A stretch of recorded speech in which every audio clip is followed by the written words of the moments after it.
Welcome to Funnel Hacker Radio Podcast, where we go behind the scenes and uncover the tactics and strategies top entrepreneurs are using to make more sales, dominate their markets, and how you can get those same results.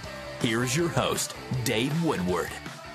Welcome, everybody. I'm Dave Woodward, your host of Funnel Hacking Radio, and I'm super excited today because you have the opportunity of hearing from the man, the myth, the legend in our office who builds this entire business off through Facebook, and that's John Parks. John, welcome, bud. Hey, thanks, Dave.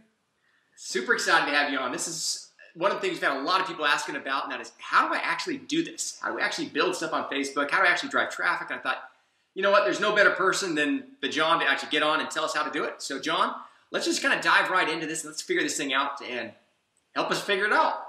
Okay, cool. So there's so many different ways to approach ads and stuff like that. And the one that I found the best as I teach this is to kind of first teach the ad structure that Facebook uses and kind of try to understand their system, understand their algorithm, because they've got this amazing algorithm. It's just massive, and it's like basically artificially intelligent. So you need to understand the intelligence of the algorithm, where that lives, how to interact with it to best know how to run the ad. So I wanted to kind of run you through that today.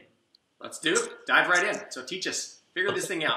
Let's do this. What's the algorithm? How do we look at ads? So I'm going to go ahead and share my screen so I can draw on it.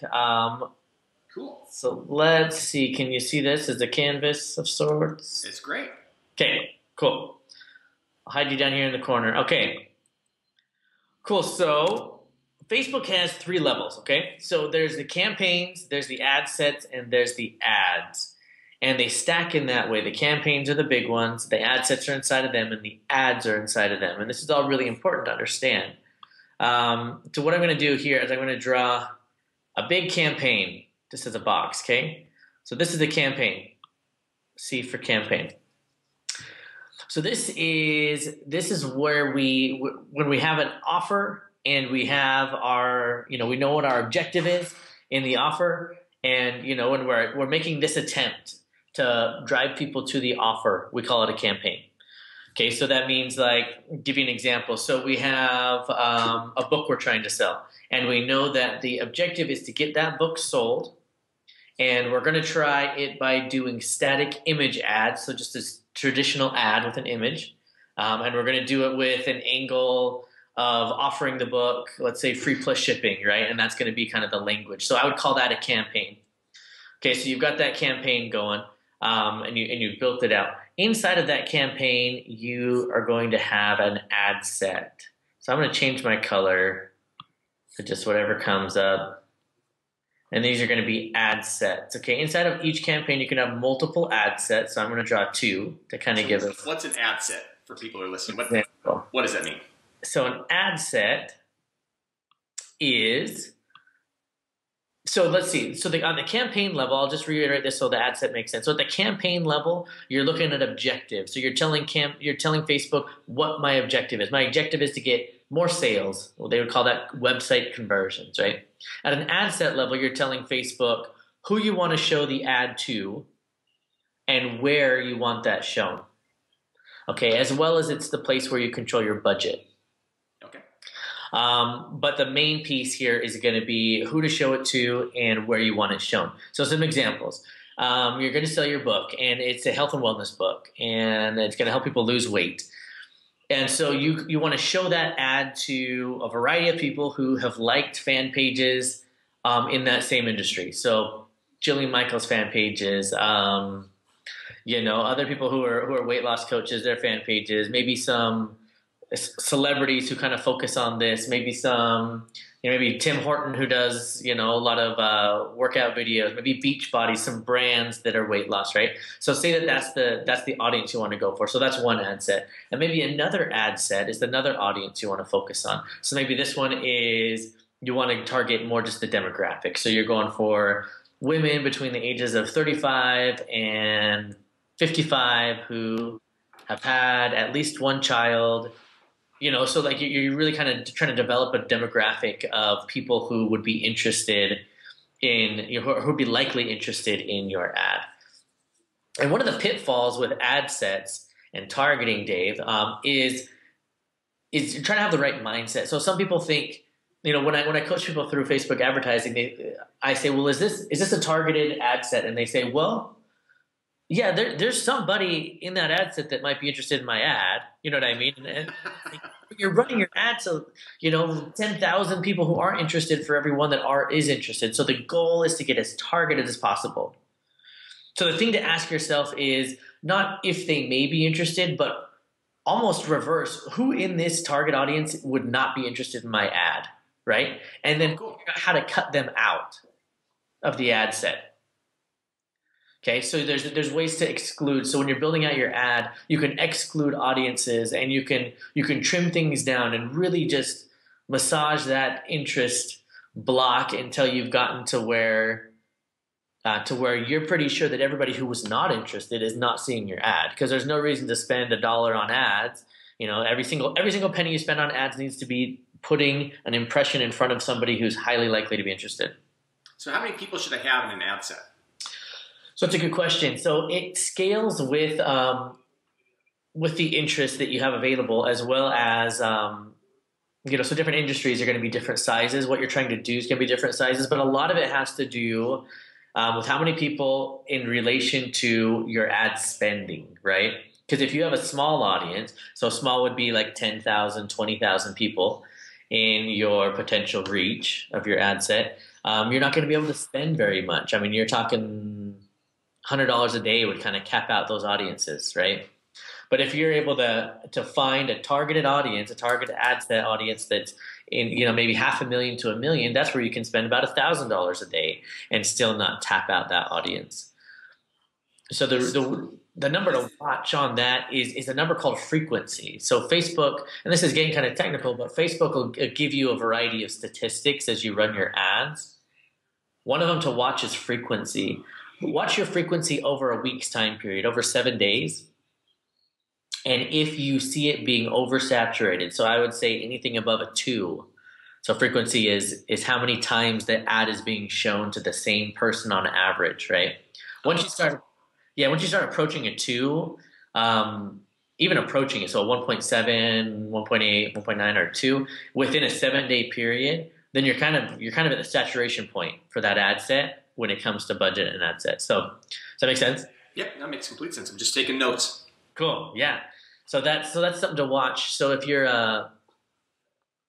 so that's kind of how you scale. So your ad set. So you're going to do some that are super targeted. For example, an ad set that I would recommend having is one that is a retargeting ad set, right? So that's where you are hitting up people who've already hit your page once, and you're putting your ad back in front of them. Maybe it's a new offer, like a new dimension to the offer, something along the lines of, you initially saw the offer, but here's another discount, right? Here's a deeper discount, or here's the down sale you didn't see, or things like that. When you're doing retargeting, you tend to have a small audience because maybe you're only hitting the 1,000 people who hit your page this week, right? So on those, you want to make sure that your ad spend is scaled in relation to that. Because if you super oversaturate it, you're going to be spending like crazy, and you're going to be thinking that retargeting doesn't work on a budget. Got it. Because all of a sudden you're spending twice as much as you wanted to make those sales. Well, it's because you're oversaturating. Cool. So that's kind of the brief on the ad sets, and we can get more into the ad sets because that's kind of where the lifeblood of a Facebook campaign is. But I want to go one step deeper. Inside of campaigns or ad sets, inside of ad sets are ads. Okay, and I'm going to just change colors. So inside of an ad set, you've got your ads. You still see my screen? Yeah. Cool. So these ads come in varieties. Facebook has a whole bunch of different ones, and they keep adding more. But the traditional one is just a static image ad, which is just an image with some text above it and below it. And the entire thing becomes clickable. If you click on the image or on the words below or on the call to action button, it will take you to the destination that you've specified. So, to your URL, to your funnel, right? That's a static image ad, and those work great. They work very good for retargeting. And they're just a traditional ad, and they're still as effective as they've always been. The other types of ads that exist are types of videos, and I'll talk about a couple different kinds of them, as well as some slideshow or carousel ads. And those are ads where you have some images in a lateral shape. So you can scroll to the left and to the right and see different images.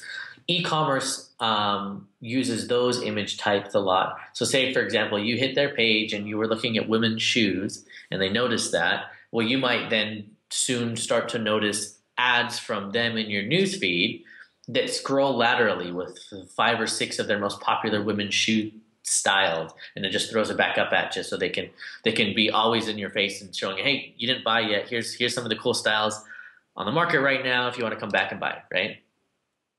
So e-commerce uses those scrolling ads a lot. We've used them in the past quite a bit to tell, or even currently, to tell a story or to share testimonials. Oh, that's cool.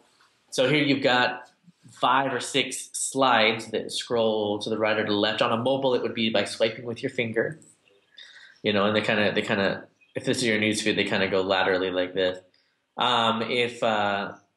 If you're on a desktop, you just click the scroll button and it goes over to the side, and you can tell a progressive story. So you could say, we did one for Russell Brunson's book, the .com-secrets-book.com, and at first it's like I had this burning desire to learn how to market, and you flip to the next one, and then you just get little tiny sentences with these. And so then I spent, years trying to figure it out. Scrolls to the next one, and I spent a ton of money and I did it wrong, and scrolls to the next one, and then I figured it out and did it right, and scrolls to the last one, and I put it all in this book for you so you don't have to make the same mistakes I did. Click here to buy it, right? So you kind of tells this progressive story with the images progressing as well. Is there a certain number to not exceed in carousel? Yeah, so you're maxed, I think, at 10 now. Okay. It used to be maxed at 5. I've never done one over 5. That kind of seems like a limit to me, just like you get tired after scrolling after 5 or so. And that's just, you definitely would want to split test that. If you've got a really cool story, maybe you could keep people engaged for 10 slides. I don't know. Another fun thing I've seen people do with carousel ads is they'll take a really long panoramic image, so maybe like a panoramic view of a Ferrari or whatever, or a landscape, and they'll chop it up into 5 pieces. And so you see this like car that's like extending off of your newsfeed in all directions. And that's kind of fun, and you just kind of scroll through it. I've seen those used really effectively. And this is kind of a clever way to use it. What's fun about those is they're kind of pattern interrupts, right? So normally going through my Facebook newsfeed and I see one of those, oftentimes, personally, I notice that I stop because it's different. Something's different. At least I stop for a second or two because it's different. So those are fun for a pattern interrupt. And they worked really well as a retargeting ad for people who visited our .com-secrets-book.com. Very cool. Yep, so those are fun. And then another type of ad is, like I said, the video ads, right? And there's 2 kinds of video ads. There's uploaded videos and there's Facebook Live videos. The uploaded videos are cool because you have the chance to edit them, maybe to add music to them, add any kind of text. So like you get that post-production editing, which is cool. And that can be really effective. And right now we have a very effective video ad running to our ClickFunnels users. I would say users, I'd say cart abandonment people who've gone to ClickFunnels.com, seen the page, but then decided not to buy yet. And it just drops this really short 2-minute kind of demo video, kind of showing them what they're not getting. And it has a fairly low ad spend because, it's just trying to keep the frequency level at about a 1.5 for all those people, right? So it doesn't spend a ton, but it's very effective. It gets people into our $100 a month ClickFunnels program for just about $30 for each one. So it's a good retargeting ad using an uploaded video. Okay, so then there's another type, the Facebook Live videos. Have you seen those, Dave? You've done some, I think. Yeah. Actually, you were talking about the ones with Anthony, and also some of the stuff we're looking at doing with our affiliate boot camp and have it on Moms as well. Just, I think the idea behind it, I was fascinated with as far as some of the metrics you look at to how to turn those into ads. Let me show you some of that. I'm going to show you Anthony's page. I'm sure he won't mind. So yeah, you can see Anthony's page now? Yep. Awesome. So this is Anthony's page. So he's been live, a month, maybe month and a half, something like that. I forget exactly when he started, but not long, and he has already 31,000 fans to his page. And he hasn't spent a single penny on like ads that are actually paying Facebook to get likes, right? Awesome. And all of this was accomplished, let's say 90% of it was accomplished using Facebook Live video ads. Now, yeah, it's really incredible. And I mean, we've got static image ads running on his campaigns, and those work well, especially for retargeting in his example. But the videos are what's crushing it. So every day or a few times a week at least, Anthony gets on and he does a live video. So if you click here on his fan page, you go to videos, you'll see them. Right? There's just a whole variety of them, and they're often how-to videos. How to do something. In his case, he's a biohacker. That's his branding, right? And so he's always showing you how to do something, how to biohack strength and conditioning, how to biohack a 30-second morning regimen that'll give you more energy during the day, or a 4-minute leg workout that'll just crush it, right? Or things like that. How to determine, maybe it's not something like that. Maybe it's just educational, like how to determine if your multivitamin is a waste of money or is awesome. And this is really valuable information from a man who knows his stuff, right? Now, the thing to know, I'm just going to play one of these videos so you can kind of see, and I'll do just a piece of it so you can kind of see what's going on. A couple things I want you to notice. Hey guys, Anthony DeClancy. First off, look how casual it is, right? He's just walking down the street. He's walking down the street and he had an idea and he turned Facebook Live on and he started talking about it, okay?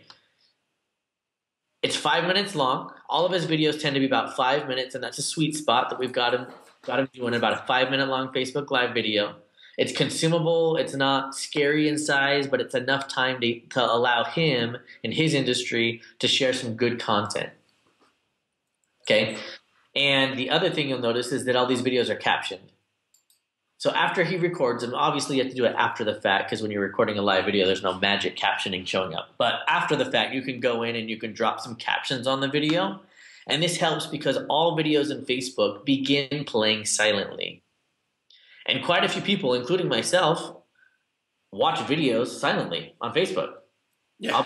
I'll see a video and I'll just play. And I'm sitting there reading the words. I'm like, I'm trying to determine if I want to commit to even turning the sound on. Right. Right? I mean, you laugh at yourself for doing it, but everyone's doing it, right? Everyone's doing it. And so, like, I'll caption the video until some point of, like interest happens, right? So I'm captioning it until Anthony says something like, and then I'm going to show you how to do this and this and this. And then I drop them off stop the captions, like, right when it's really cool, right? When I really want that information. And then the final caption I do is, I say, okay, click to turn your sound on because you don't want to miss this.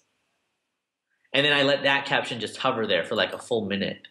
So basically, it's just this call to action just hanging out on the video, right? And that's cool because it's an action that I want these people to take. I want them, I wonder if you'll see it. This is probably past. There you go. Can you see that caption? Yeah. Turn your sound on. You don't want to miss this. And it just hovers there for like a minute, because if they're not willing to turn their sound on, then they're not going to do anything on my website.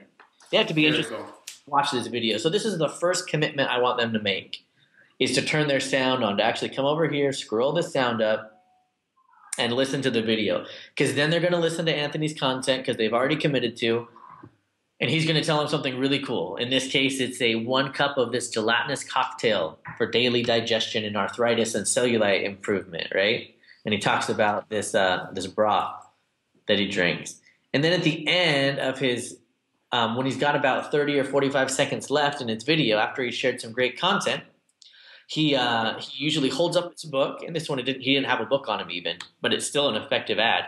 But often he'll have a book on him, and he'll hold up his book into the camera, and he'll say, if you like this tip, I've got 500 more in this book right here. Change your life. You know what? I'll pay for the book. You just cover shipping. Come over to my website, biohackersguide.com, and people go. And that's so cool. Yeah, it's really an effective ad type, an extremely effective ad type. And I'm going to share with you the secret sauce behind it that makes it 10 times more effective in a second. Cool. So here's cliffhanger. Now I got to sit there and wait till you tell. I know. You won't know. I'm going to wait for 5 minutes now to tell you. So here's the ad, right? This is how you're going to see it in your newsfeed typically. And a mobile would just be a smaller version. But you can see up here, I'm going to show you some of the structure. He's got basically a one-liner headline. It's not complicated. It's very simple. Usually it's just one line. This one's unique that it has more lines. Usually it's just a single line. And then it just has his website. He doesn't even say to do anything with his website. He just puts it there. Because in the video, he's going to talk about it, right? Then you got the video with its captioning. It's 5 minutes long. So I'm just showing you all the pieces that are effective. And then right down here, I usually go in, as Anthony, because I'm running this stuff, and I'll put in a call to action down here. So I'll be like, if you haven't yet, make sure you grab a copy of my free book while it's still free, a little bit of scarcity. Drop the link in right here. Now, what's awesome about links in Facebook, especially in the comment section, is that it drops little thumbnails. Can you see that? Yeah. So it's almost like it's like its own ad, right? So it's a thumbnail of his, that comes straight from the site. It's its own ad. It's got its own headline and sub-headline right here. So here we've got a video because Facebook doesn't let you put any kind of clickable anything on these Facebook Live videos. That's not their game. They want you to stay on Facebook. But you've sandwiched it above and below with your link. Cool idea. I like that sandwiching idea. And so no matter where your viewers are viewing, if they're viewing a little high or a little low, they're seeing your link. And then in the video, you're giving calls to action. You're giving awesome content, and then you're telling them to find that link, above or below and click on it. So the best part about sandwiching is the comment that has the most engagement is the one that floats to the top on Facebook comments, right? So if you make a comment, you do your Facebook Live video, even if you're not the first one to comment, because maybe you have some fans and maybe somebody sees it live and they're the first ones to comment. All you need to do is make your comment and then start getting engagement on it. I mean, you can even cheat by liking it yourself and then maybe logging in with your friends or someone else's Facebook account and making the first reply to that comment, So you can see some replies to this comment. This right here is a page I own, Life Hacking and High Performance. And it just says, thanks, Anthony, awesome book. All right? Just awesome. I'm not saying anything other than just thanks for the great offer or whatever, right? This one right here is another one I own, CrossFuel. Again, it comes in and it likes this post and it says, you're a biohacking master, Anthony, just some social comments, right? Just with one or two of those and a like or two on that comment. Most comments, if you notice, they just kind of sit there and no one really engages with a comment. So a comment that has a reply or two and a like or two typically is going to be the strong one that floats to the top. Does that make sense? Yeah, it makes complete sense. Thanks. Yeah, so that's cool. That keeps that comment hovering right up there at the top, sandwich in your video. I love that sandwiching idea. And once it's there, and people see comments happening on it, then they join in too, like sheep, right? So we don't know who Lindy is or Shamika or John, or Lindsay, right? They just started commenting of their own accord on this post and keeping it high. Cool. So the other thing I want to show you is what I call share rate. Okay. So this video right here has 290 views. I know it's probably kind of small text, but you can see it under the video there. And then what happens is it actually has a share count. So how many shares happened. And then you can see that's 2,682 shares on this video for 29,000 views. So that's just under a 1% share rate, okay? If you were to take the shares and divide them into the views. So that's what I'm looking for, something around a 1% share rate on videos. It seems to be a sweet spot that tells me that this video has viral potential, even if it's forced viral potential, right? Some videos go viral, or some videos you got to pay them to go viral, but you get that, right? And what's awesome about that is when people share videos, so that's what we're going after is the shares, because likes are great. Anyone can click like, and they're great, and he's got 3,000 of them. Comments are great, and he's got 370 of them. But it's shares where people actually take ownership of this content. They say, this is so good that I'm going to put it on my own news feed for all my friends to see. I'm going to put my name behind it, like it's an extreme endorsement, because it's going to say John Parks shared this, and it's going to show up on my news feed, and everyone knows that, right? So you want people to take ownership of your content. You want it to be so useful to them that they're going to share with all their friends. So that's how you can kind of determine what to talk about. What's tangible? What's something that they can grab onto? What's something that's useful to them? So if you go to your Facebook news feed and you just look through stuff, just start paying attention to things that have a high share rate. And you'll see people share something, a video or something that has millions of shares. And there'll be so this one has 16 million views. Now this is a big Wow. on Facebook, but and they've got a ton of fans to push their stuff forward. But look at which kind of videos have huge views, huge share. This one doesn't. I mean, for now, that one's not a winning video. Nor is this one. But you can go through and there's 4,000 shares, right? So you kind of divide that into here, 290 views, 4,000 shares. That's a 1.8% share rate. So this video, Wow. for whatever it is, it has a viral nature to it. Okay. And as I go through and I do this, for our stuff and pay attention to it, you realize that the things that are really, that I can just like grab onto right now or implement today are the things that get shared. So for example, a recipe. So if you're like in the health and wellness space, it's like, hey, everybody, check this out. I'm going to show you right now how to make the healthiest lunch you could have that will keep your brain active and your heart healthy, right? And then you make it right there for them in less than 5 minutes, and it's super actionable, and those things get shared because that's useful, right? So that's kind of what to watch for. Now with Anthony's, let me go back here and kind of show you how I determine what videos to turn into ads. Because you can just make a Facebook live video right now and make it an ad, but you don't know if it's a good video. So what I do here is I go onto the page Insights, and if you have a fan page, this is available to anybody. Insights, and then I go to Posts. I scroll down here, and I look at all the posts that are published, right? I switched my, the way it shows me things, the second one here, where it breaks out reactions and comments and shares, because like I said, shares is what I'm after.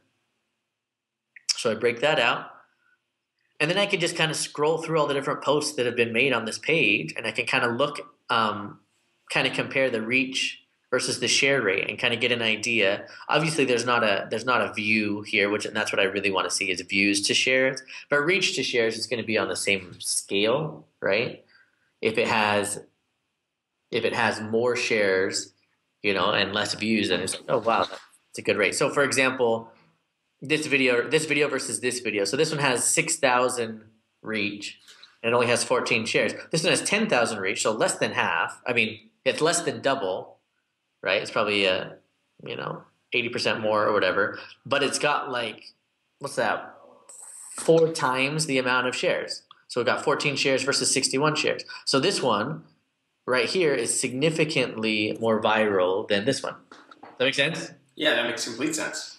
So what I've got Anthony doing is, like I said, just a few times a week or as often as he can, he does these live videos, and some of them are total flops and some of them are great, and he has no idea what's going to be what, right?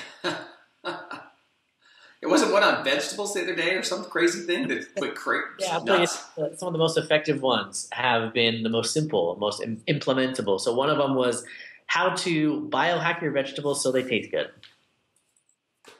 And all he shares is healthy seasonings. Instead of putting salt on your vegetables, just iodized salt from the store, which Anthony's determined is not healthy for you. Seasonings you can do that will actually increase the healthiness of your vegetables and make them taste good. So it's super useful. And it's super actionable. Like I could do it right now, right? I just have to run to my health food store, grab those foods, and I can implement it right away. So another one that was super viral, probably the most viral one, is the one where he takes 3 simple ingredients: apple cider vinegar, an organic lemon, and San Pellegrino bubbly water. And with it, he makes what he, in jest calls, what do you call it? Unicorn urine, right? Unicorn urine? Yeah, it's a bubbly, sparkly drink that looks like pee. That's the color. Anyway, it's super good for you, and you drink it at the beginning of your day. It makes you feel awesome. I'll have to do that tomorrow. Yeah, it's a funny one, but that video goes crazy viral. It's our biggest one. I keep scrolling to find it. It's happened probably, I don't know, a month ago. But anyway, it's just huge. It's a huge video, and it's just simply him doing a recipe right in front of the camera. That's cool. And the other thing is that to notice how casual he is in his videos. I would definitely go to Anthony DiClementi's fan page and just watch some of his videos and kind of get a feel for what's working for him as a good case study for you to kind of model, right? More casual, the better. When he tries to be formal and be too stiff, it doesn't work as well. Because you got to think about Facebook. Where's this video going, right? It's going on someone's newsfeed right in between Aunt Jemima's picture of her cat having babies and, Uncle Freddie's picture of his mole wondering if anyone has on whether or not it's cancerous, right? So that's where your video is sitting, right in between those two pictures. You got to think to yourself, that's my visual, right? And so your casual video fits there way better than your formal video does. Awesome idea. Cool. So that's another ad type that's very effective. And those are the ads. So back to this chart here. Those are the ads that sit inside of an ad set. Okay.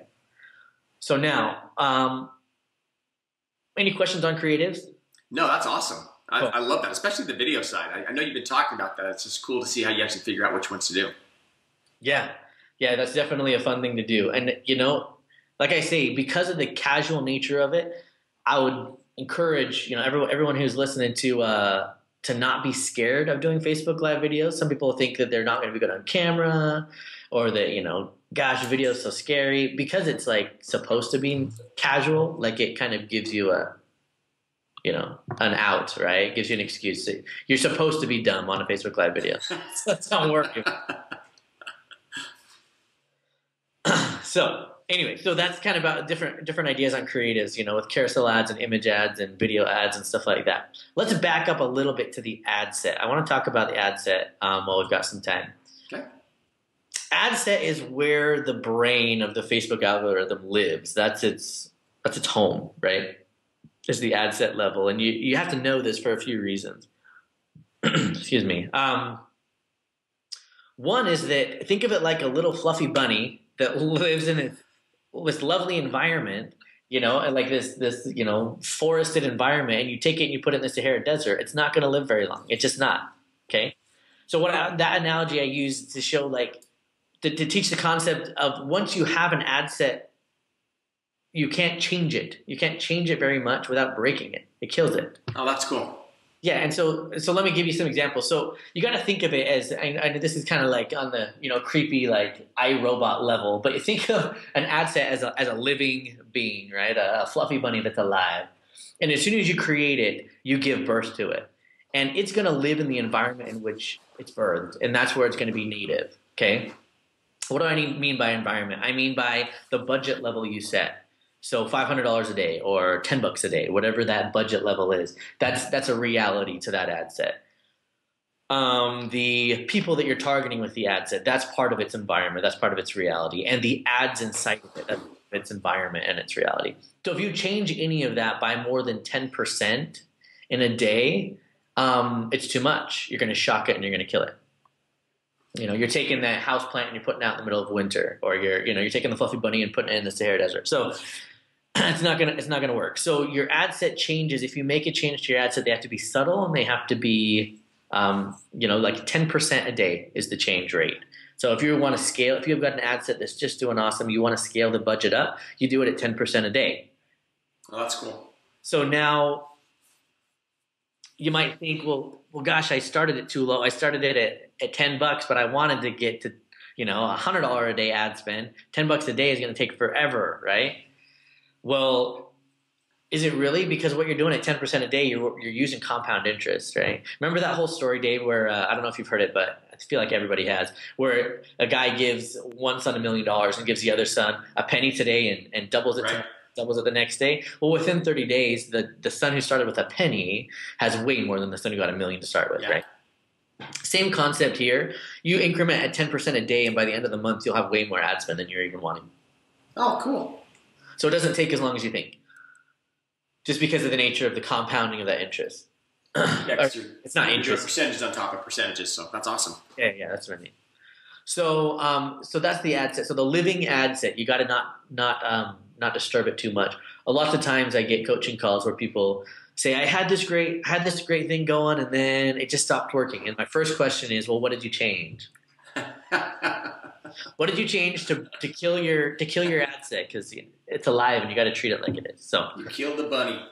So another way to understand that concept is that the reason why it's so alive is that it's looking at past data, because that's all an ad set. Because it's a learning thing, it's an artificial intelligence thing.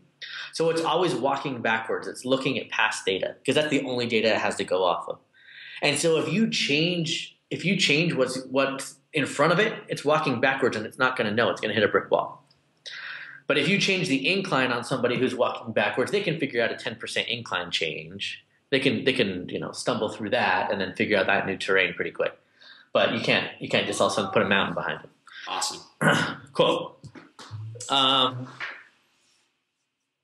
So that is with the ad sets. So when targeting in an ad set, let me give you a few concepts here, and then how much more time do we want to go, Dave? I think probably about 10 minutes. Okay. So let me finish with this then for the next 10 minutes. If you think this is something you want to hear about. So I want to talk about cold targeting in an ad set, and then I want to talk about I'll share with you a secret. It's called the evolution of the high converting infinite audience. Oof. And how to get there. Okay, so you have to step your way into this. Okay, so when targeting in an ad set, you're choosing, and I'm actually going to share screen here, in hopes that it makes things more clear.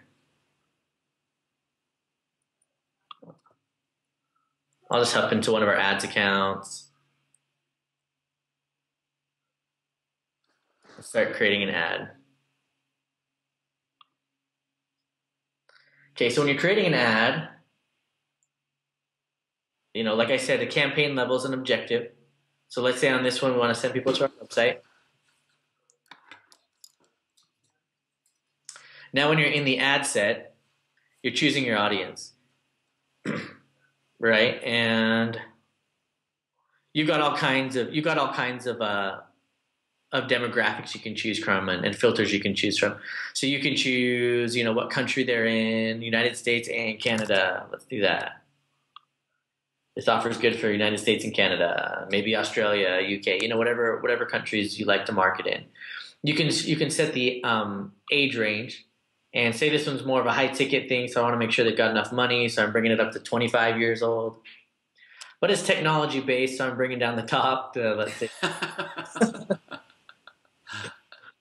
Right, so you kind of figure out what makes sense for you. On this one, it would appeal to both men and women. This ad would, is my guess. And now you get into the detailed targeting, okay? So let's say that this is an ad that would appeal to internet marketers. So I could start choosing just internet marketers, people who are interested in Ryan Dias, Frank Kern, Evan Pagan, Russell Brunson, Mike Dillard, right? And so I'm starting to build an audience like this, which is good. It's definitely better than building an audience that would just be more of a general interest. My initial thought, if I didn't know those gurus, would just be like, who's interested in digital marketing? Got it. Digital marketing. Okay, so now I think I'm doing good, right? I'm going to show my ad to anybody in the United States between those age ranges who likes digital marketing, and it's a 2 million person audience, and this is going to be great. Okay, it's super, super broad, though. So you have to think to yourself, how can we narrow this down? How can we cut out the people who are not interested? Because what if digital marketing to them means something totally different than it does to you? So we need to really refine this and understand, make sure us and our audience is on the same page. So in this initial bracket here, I'm going to put in digital marketing, and I'm going to put in any general interest, like super broad general interest that's on that same vein. So let's say social media marketing is a suggestion Facebook already has for me because I type digital marketing. So they're trying to match things up for me, which is convenient. Online advertising, that one fits this world. Content marketing. And this is OR logic. So basically what I mean by that is that if they like any of these things, then they get shown my ad. So any of these count. Inbound marketing, that's general in this category here. Email marketing. So I'm choosing a variety of these, and I could continue. And as everyone I add in here, I'm expanding this audience. So now we're at 4.6 million, when before we were just at 1.9 million. Okay, but now I'm super broad, and I'm going to spend a ton of money, and I'm going to have very little results. But what I'm going to do now is I'm going to narrow the audience. So I'm going to put in some and logic. So not only do they have to at least have interest in one of these categories, they also have to match one of these categories. Now I'm going to change genres here. So I'm going to take a drink a sec. Okay, so they must also match one of these. I'm going to drop in all the internet marketing thought leaders that I can think of. Russell Brunson, Frank Kern, Ryan Deiss, digital marketer, Jeff Walker, right? Yep. So now they have to both be interested in the broad concept and interested in a thought leader in the industry. So they actually have to be deep enough in the industry that they know these people by name and they've liked their fan pages and stuff. Cool. So that's a second filter.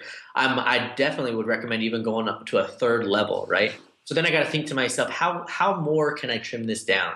How more can I cut out the people who still might not be interested in what I'm offering?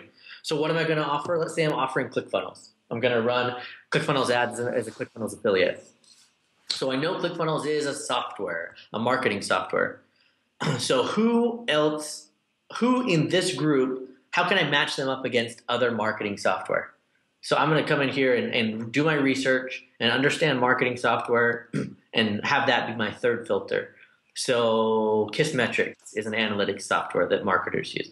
Unbounce. Somebody who likes Unbounce might like ClickFunnels better. Optimizely, HubSpot, right? So I'm dropping in all this software.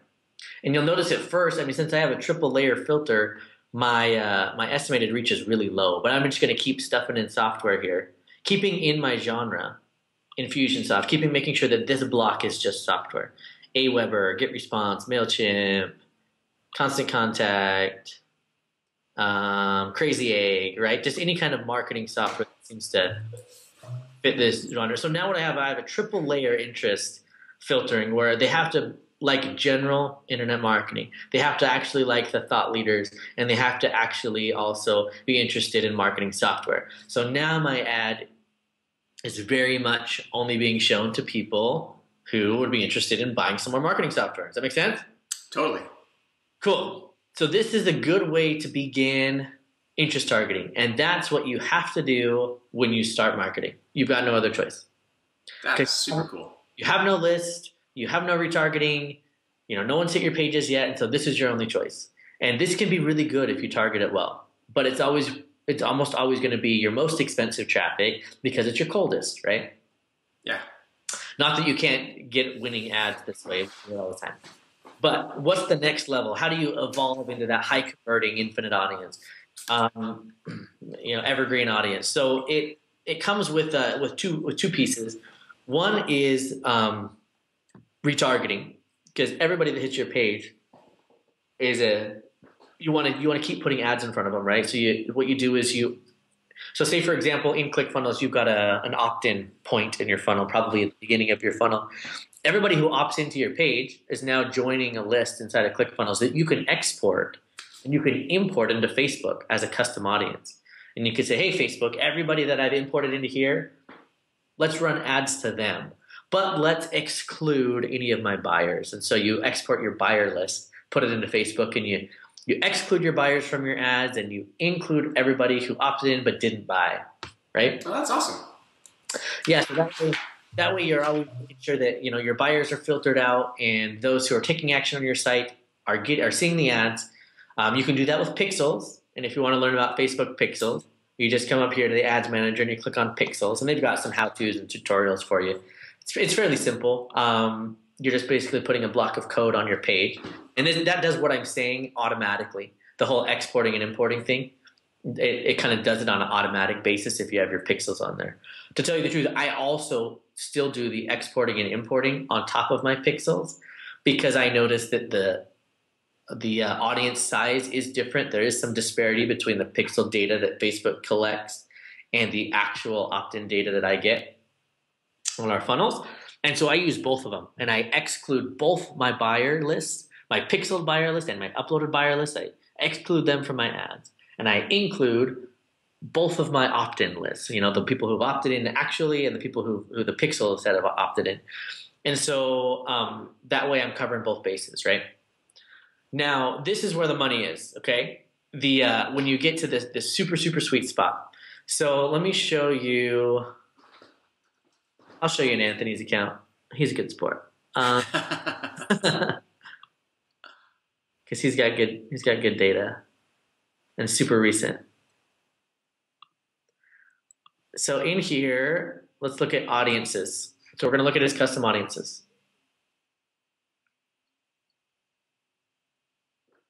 Okay, so as this pulls up, I'll tell you what we're seeing. You can see right here, I've named it to make just out of sanity. This one is a pixeled audience because I said it is, and this one's an uploaded audience because I said it is, so I can remember that they're different, right? It's interesting as you continue to advertise, you'll develop these ways of naming things. At least I hope you do. That helps you keep organized. Otherwise, you'll go crazy. So with mine, if you want to rip it off, it's how hot is the audience, and then a hyphen. What's the offer, and then parentheses. How did I get that audience? Oh, that's cool. So these ones are buyers. When we come down here, these ones are opt-ins. These ones are just page views, right? So they're a lot colder than the opt-ins are, and both colder than the buyers are, right? Got it. And then the lookalike audiences that I've created off of those. So you can see my uploaded list is 4,000 and my pixeled list is only 2,000. And that's just discrepancy inside of Facebook. So that's why I do both. But then this is the money right here. So remember back in early computer days, they had the phrase garbage in, garbage out, right? Yep. And the whole concept there was you can tell a computer what to do, but it's only going to do what you feed it. So same thing with the Facebook lookalike audiences. And a lookalike audience is a super powerful thing that you can take advantage of once you have these uploaded audiences or these pixeled audiences. So here I have a whole bunch of buyers, a bunch of people buying this book. I uploaded them into here. Now what I can say to Facebook is, let's go ahead and use all the data that you have, over 1,200 data points here, and look through this entire nation and find for me the people that are 1% of this country that is most like my buyers. Okay. Wow. And you can do it for any country. You choose the country. So if we did it for Canada, the 1% Canada lookalike audience is going to be about 220,000 people because that's 1% of Facebook's Canada users. In the United States, the lookalike audience is going to be closer to 2 million because Facebook has 200 million Facebook users, or the United States does in Facebook. So you lookalike audiences can be sized from 1% all the way up to 10%. 10% going very broad. Basically, you're taking a paintbrush and saying 1 in 10 people, right? So that's super broad. 1% being 1 in 100. So you're asking Facebook basically, let's go to the supermarket, grab 100 people, and which one of those is the one I want to show my ad to? And if your data that you gave Facebook is awesome, like an uploaded buyers list would be awesome data, the lookalike audience tends to be awesome too. If the data that you're giving Facebook to play off of to build those lookalike audiences is not so awesome, like it's just a bunch of people who viewed your website, then your lookalike audience is not going to be as awesome, in layman's terms. So I hear people all the time say, well, lookalike audiences just aren't working for me. Well, a lot of times we've got to look at the source of the data. Cool? That is awesome, bud. Now, why are lookalike audiences? I'll tell you one more thing and then we can end. Why are lookalike audiences so amazing? And this is why. Because you upload them, and the more you use them, the more Facebook updates them. Oh, wow. So yeah, so like they want you to keep ad spending, right? And it's easy to burn out an audience, especially a small one. So, if all I was doing was marketing to my opt-ins at 9,000 people in this audience, I'd burn that out pretty quick. I could only spend so much money, and then, I've milked it for all it's worth, right? But if I can create a lookalike audiences off my buyers, the degree of awesome of your lookalike audience would be, mild on your views, kind of good on your opt-ins, and even better off your buyers. Sure. Right? So you'll notice right here, I created this specific lookalike audience that I use all the time. I created it, and this one too, a month ago or more. But Facebook last updated it, this one today, and this one 2 days ago for me. Of their own accord, I don't even have to push a button. They just update it automatically. This one down here I haven't used recently, and it hasn't been updated in the last 25 days, right? Even though they were created about the same time. So this 2 million audience just keeps cycling out. And so what I do is I run my ads to this lookalike audience. I exclude my buyers. I exclude the people I'm going to be using in retargeting ads because they're already going to be hit in a different ad set. And everybody that's left in that lookalike audience, I run the ad to, and it performs very well. So how often do you have to continue to import your buyers? I just have it on my calendar to do it on a weekly basis just to keep my lists fresh. So once a week? Yeah. Awesome. John, this is such cool content. I can't wait to get this out. I know a lot of people have been asking about it. Obviously, we have our affiliate bootcamp going right now, and people are asking more about this kind of stuff. So I will make sure we get this posted, hopefully within the next couple of days, within the week for sure. But this is super cool. Thank you for your time today. Oh yeah, for sure. Yeah, and if you want more, in depth of this training, I recorded a variety of training similar to this with more depth in the affiliatebootcamp.com system we've got going. So fantastic. So again, it's affiliatebootcamp.com. Go and get all John's training. John is the guru, the man, the myth, the legend here at ClickFunnels, and we greatly appreciate your time, bud. Thanks so much. Hey, for sure. Thank you. Thanks for listening to Funnel Hacker Radio Podcast. If you'd like to be notified anytime we release a new episode, just subscribe over at funnelhackerradio.com. In addition to that, we'd love to send you a free gift. You can find that free gift at funnelhackerradio.com/free trial. One last thing is we love giving away cars. So if you'd like access to a free dream car, all you have to do is go to funnelhackerradio.com/dream car and you'll get all the details. Thanks again for listening.